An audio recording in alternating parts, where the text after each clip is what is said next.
onwards, yeah, you'll see what I'm talking about here. What I'm cautioning against is an it's very hard to take poetry and prophecy and say, here are 7 criteria that have come down, and this is like an objective, concrete list. The whole of Isaiah in a context, and beware of over-literalization. Okay, so that's a good point. And drawing out criteria. That's a good point. So I would say that if we look at the whole of Isaiah, so we've got the whole of 42, Isaiah 42, but you've also got passages like chapter 20, Isaiah 29:12, and what you'll find in that passage is that it says that it will be said to him, read, and he will say, I, the prophet, I am not of the learned. I am not of the learned. Now, our account of the Prophet Muhammad, peace be upon him, is that basically the book was delivered to him in the cave, and it was said to him, read by the angel Gabriel. And he says, Ma ana biqari'in, I'm not someone of the readers, I can't read. So he was told the second time, read, and he said, Ma ana biqari'in, I'm not of the readers. The point being here is that he was, the Prophet Muhammad, we would say, generally speaking, is not of the learned people. He fulfills the criteria set in Isaiah chapter 29. I am 100% listening. Can I add to that point of ikrah birasm Qur'an? That ikrah was not only for the Quran, but was for learning everything in life with the Quran. Say no. Everything that was taught in the era of technology, which has perfected the deen of Islam. Okay, alhamdulillah. So can you see what I'm saying? Look, like I said, what you're saying. What Isaiah is talking about, he's prophesizing the forthcoming of the Messianic era, when the Messiah is going to come. I think. Do you have a Messiah in Islam? Okay, so his name is Jesus. Are you serious? Jesus. And he's coming back again. We believe in Jesus coming back again. Okay, fine. So obviously a big difference between Judaism and Christianity is we don't think the Messiah is coming. We believe the Messiah is Jesus. But he hasn't fulfilled his messianic role. That's what you're saying. And he's going to do it again. All right, fine. Okay, so we don't believe it's him, but what we're saying is that Isaiah is giving poetic descriptions of the messianic age. And what I'm trying to explain to you is what you're doing is saying, here's the poetic descriptions of the Messianic age.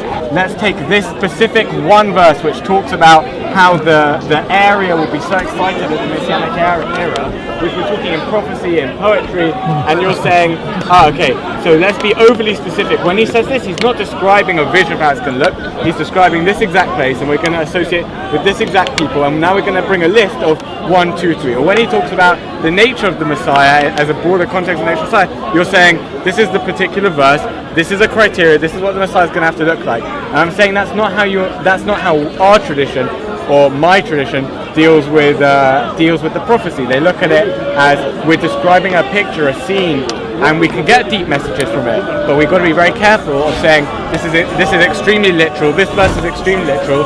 This brings 10 criteria, and then whoever would fulfill these criteria, and that would make them.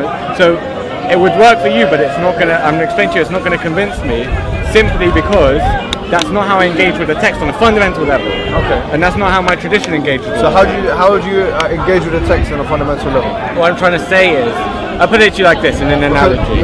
Yes, please do actually. I think if we use an analogy, right? Yeah. So if I want to explain a majestic, beautiful time of world peace and all amazing things, I'm going to explain how this is a great day, but like how amazing the physical nature's going to look, how the people are going to be happy, how everyone's going to be so excited.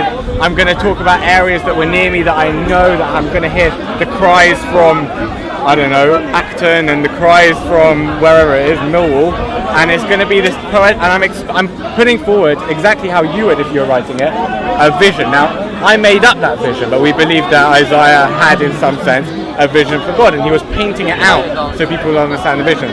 What I don't think he's trying to do, and again back to the analogy, is I don't think God gave him and I don't think that this is how you read it either, or how I read it. I don't think God handed him a list of 14 or 15 exact things that are going to happen. Those things can be made into criteria, and then we can say, oh, so and so fulfills that criteria. Now you've made me interested, because you believe in a Messiah coming in the future, yeah? Yeah, we believe in the Messiah. How would you know it's That's a very good question. It's debates. What proves the Messiah? There's actually a poem about it.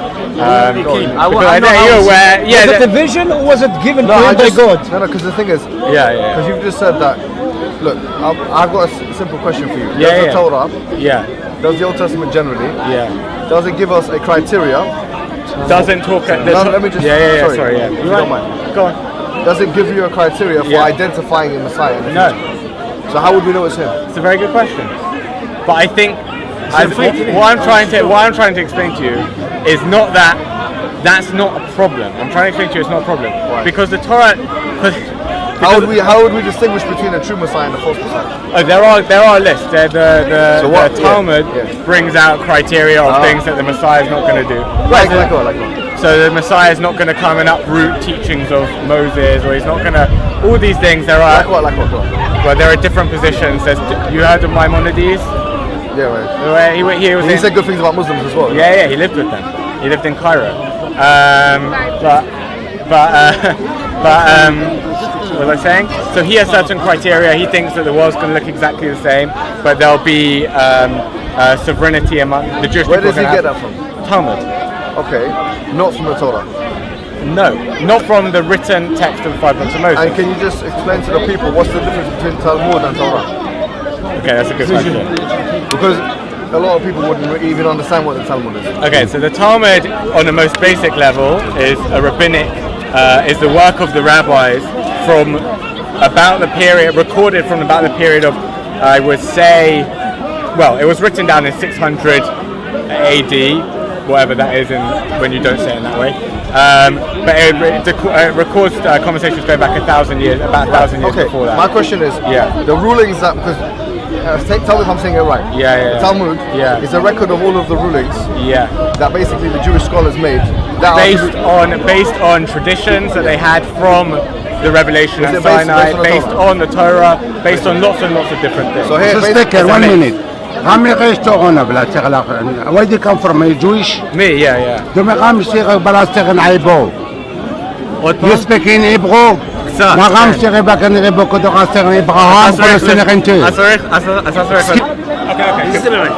Well, we're at the Talmud. Yeah, so anyways, that was crazy. Spiced things up. Yeah. No problem. Made us wake up a little bit. Talmud back. So this Talmud. Someone spoke to you, he answered. What? You want to tell us Talmud. What? Okay. Yeah. What the Talmud is not the message. Yeah, that's why we're at. So in a nutshell, is a message. Yeah, we got the Talmud, but I just wanted to ask you. Yeah, go on. And now the Talmud, the rulings are extrapolated. It's not just the rulings. Okay. It's the oral Torah. But the rulings are stories and there's lessons. Fine. But they're extrapolated either from the Torah. Or from tradition, inherited tradition. Like you have the Hadith, right? Yeah. But is that revealed from God as well? Well, that's the idea is certain things are revealed from God, certain things are what Jews just happen to start doing, and that becomes important. Okay, so what's the criteria in the Talmud for the Messiah? For the Messiah, again, various criteria. Like what? The point is that everything is a debate. Can we give right? just three? Okay, so certain commentators on the Talmud talk about how the fact that it's going to become this crazy era where the misquoted phrase that the lion's going to lie down with the lamb, that's not actually what it says, but all these things, nature's going to change, it's going to be world peace, all these kind of things. Another criteria is that, which is different, is that the world's going to be the same, but Jews are going to be able to have sovereignty over themselves, they're going to be able to control their own destiny. So we've got two, yeah? Yeah, there's two different. Have we got a third one? Have we got a third Souls one? will reincarnate from the dead. There is an idea of That's one you can't miss. If it was happening, you would. Souls, where was that mentioned in the Torah? Oh my gosh, that's cool. Where is that mentioned in the Torah? It's not mentioned in the Torah. I'm talking about the Talmud tries to bring hints from the Torah, but that's not directly. Would you agree with me if I said to you, look, the forthcoming of the Messiah is an important part of the Jewish tradition? I think yes. I mean, it's a fundamental belief that we have, but not on a day-to-day basis. We would believe it that it's going to happen and hope for on a day-to-day basis. And it is generally it's a prophecy, yeah. It's based on prophecies. We try and incorporate prophecies. And there are criteria set for that prophecy, yeah. No, that's exactly what I'm trying to tell you. You just said there are three criteria. No. What happens is, Isaiah says certain things, different prophets say certain things. No, I'm not talking about Isaiah. I'm talking about the Messiahs.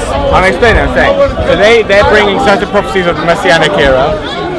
Oh, he's off again. they try and bring certain prophecies of Messianic era, and the rabbis try and take these prophetic visions and turn them into criteria. Different people have different criteria, but try and work it out for prophecy. You're right. Yeah. Sorry, man. The guy's going mad. Sorry. Yeah. Listen. Yeah. I understand what you're trying to say. No, but I don't think you can go there. If we have criteria. Yeah, but we don't. That's what I'm saying. No, but there are debates within what the criteria. I know that. So ambiguous. There are debates. Yeah. The criteria exists. Yeah. No, there's debates about what they are. No, but there are debates about what they are. You mean you're saying what you're saying is one day when the Messiah comes, we'll be able to tell who the Messiah is? Just let's rewind. Yeah. You said that there are criteria. Yeah. You mentioned 2 or 3. Yeah. No, I mentioned that based on the fact that you've got prophetic visions in the later prophets. Yeah, but when the rabbis try these are things to look out for in the Messiah. Yes, but they're prophetic. When the rabbis try and work out what that means. They're points, yeah? When the rabbis try and say, okay, you've got this an analogy again, you've got poetry, how can we take the points from the poetry? They disagree even on how to take it. It's ambiguous. Let's say someone comes out and says, I'm the Messiah of the Jews, yeah? Yeah. Now, what are scholars like yourself going to do when you become a scholar? When I become a scholar? Yeah, what are people like yourself, how are they going to work out if it's a Messiah? I would refer that question upwards. Okay. I'm not qualified to do it. No, but you said that it's going to be based on some kind of criteria, yeah?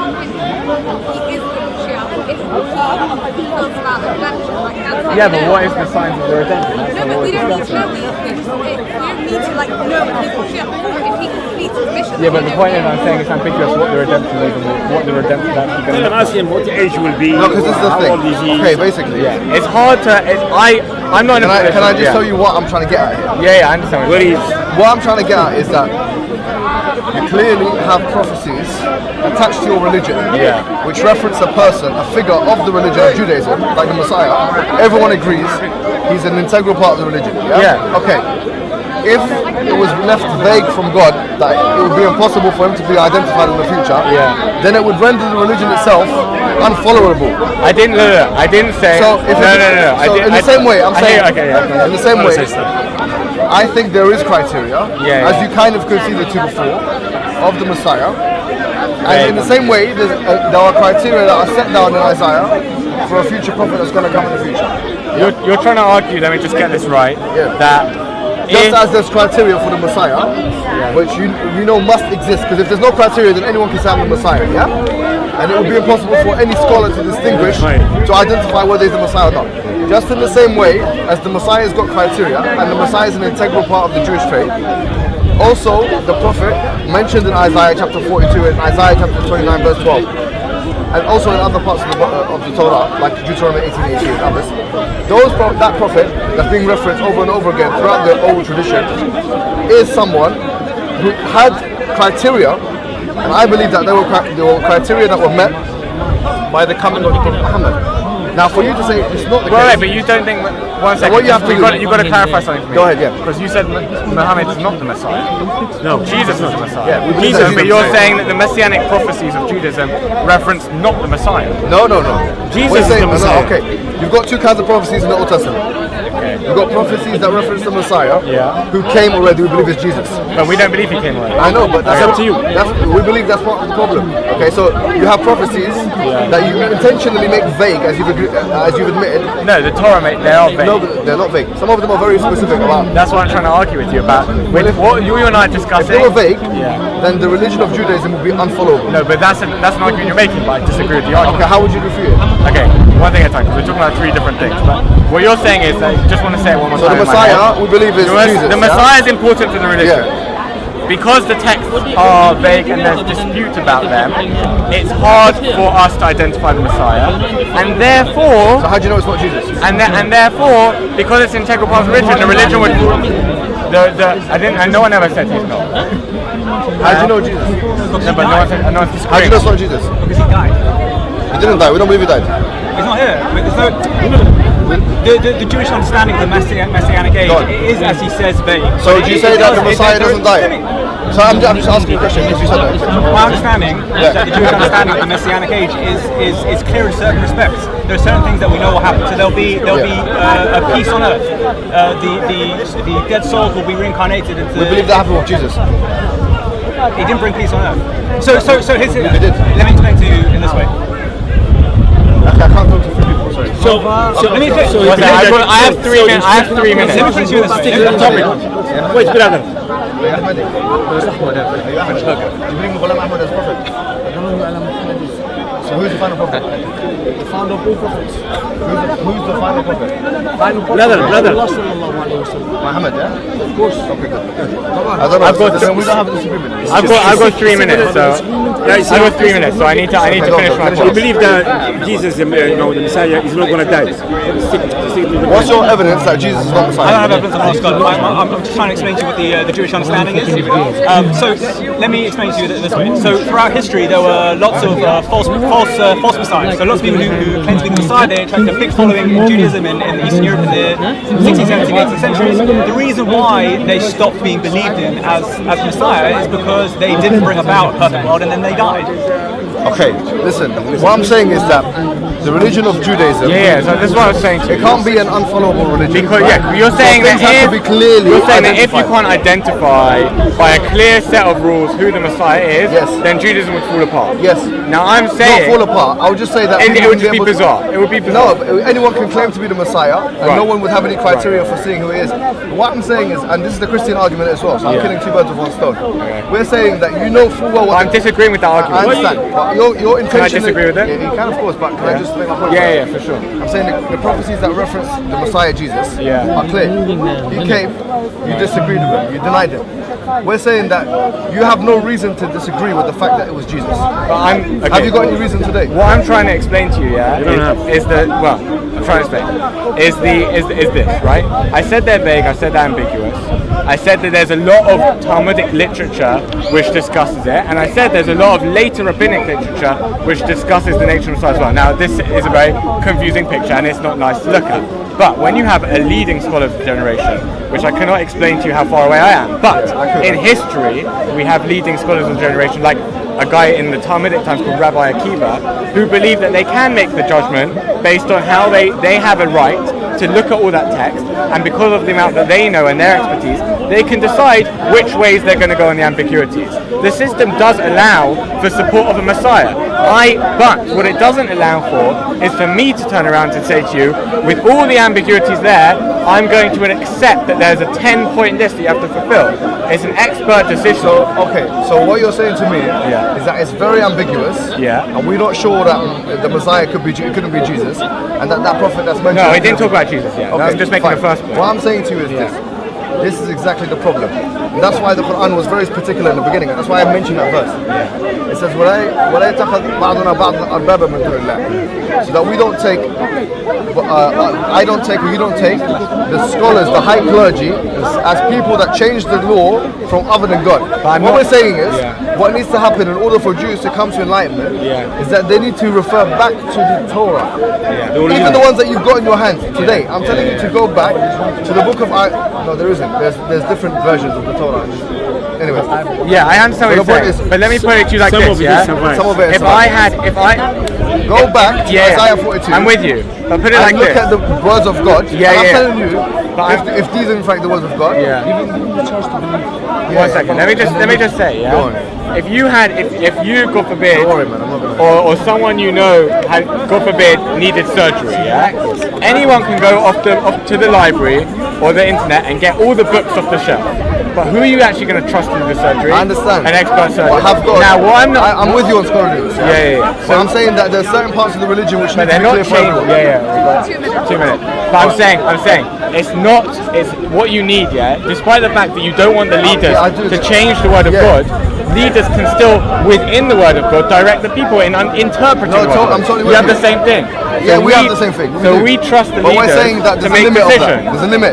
So the scholar can't transgress the bounds. So for example, But he's not. He's interpreting. The Talmud is an entirely separate system of laws. Says you. No, but hold on. I haven't finished the sentence. That's not fair. Then. You're right. So a lot of which you admitted in your own words was based on the Torah. But a lot of which is not. Okay. Now we're saying that part of it which is not. To what extent does the Torah allow for that part to exist? It says in Deuteronomy. What does it say? That you have to follow the rabbis. It says expressly. Yeah, you follow the rabbis, but to not what to throw extent? him in either be a min or small. I got that wrong. But you can't divert right or left. Yes, but it's got to be within the confines of the tradition of the Torah itself. That God in the Torah gave the rabbis the power to interpret You have to the be Torah. aligned with the Torah. How do you become a rabbi? Teaching. No. There's different that's how we types. started, You're right. There's different types of rabbis. Asam, we're going to pray Asam. You want to come with us and pray? I know. You have to say Shahada. It's so funny. You know our prayer times. Of your prayer times, I think two of them match up with ours. So where I live, when I hear the mosque, I know I have to go. How many times do you guys pray? Like 3 times a day. Really? Yeah. But how do you guys pray? Is it like? Show us the movements of prayer. That'll be interesting. No, we stand. You stand. You don't go down, innit? Huh? You don't we go down. don't go down. No, I heard once. Only once. Only once a year. That's it. Why? What's that for? In a specific prayer of thanks on the highest of the holy days. You prostrate though. But we don't touch our heads right to the ground, but we do prostrate. In the high. Look, my final advice to you is just watch. Look at this verse again. Can I get the link for this?